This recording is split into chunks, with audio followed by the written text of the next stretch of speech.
Så er vi så nået til episode nummer 29 i rækken af besøg i Ballerup Omegn.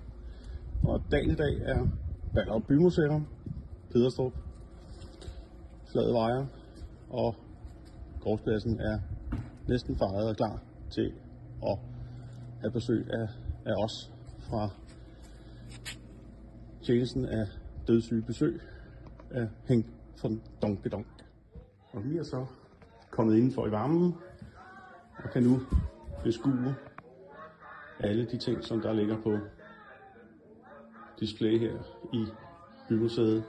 Masser af lækkerier og et lille tilfældigt bykort, hvor man kan se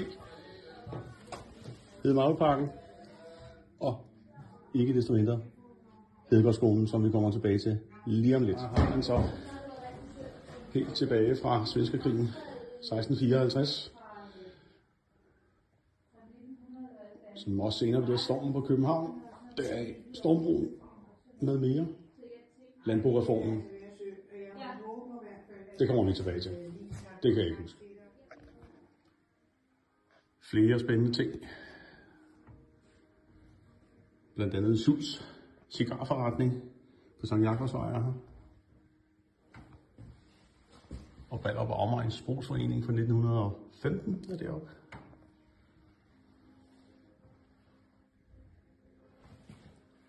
Og der kan man jo se stolte ungersvingen fra Egebjerg Teglværk. Flot er det. Organisationshuset. Aldrig været der. Og så kan man jo se med delen i det her. Ballerup Byplan. Opbrud i årene 1885.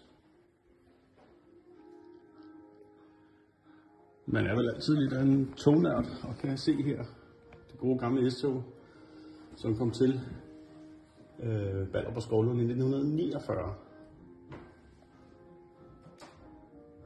Og Centrumgaden op mod kirken.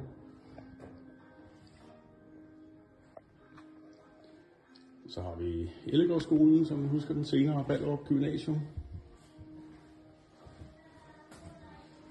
Hedemavleparken kommer til. Kan man se det der. Og de startede på skolen, kan man se der. Der er jo så udstillet sjove ting fra skolen. Man har blandt andet ligesom toilettet ude fra mor af. Næh, hvad er det? Jeg tager da ikke. Er det ikke? Det er sgu da. Det er ham. Ham kender jeg. Kæft en grim kano, mand. Det kan da ikke. Det går da ikke. Det var satans. Nå, der kan man bare se. Berømt er han også. Tillykke til Claus. Flot kano der. 4A.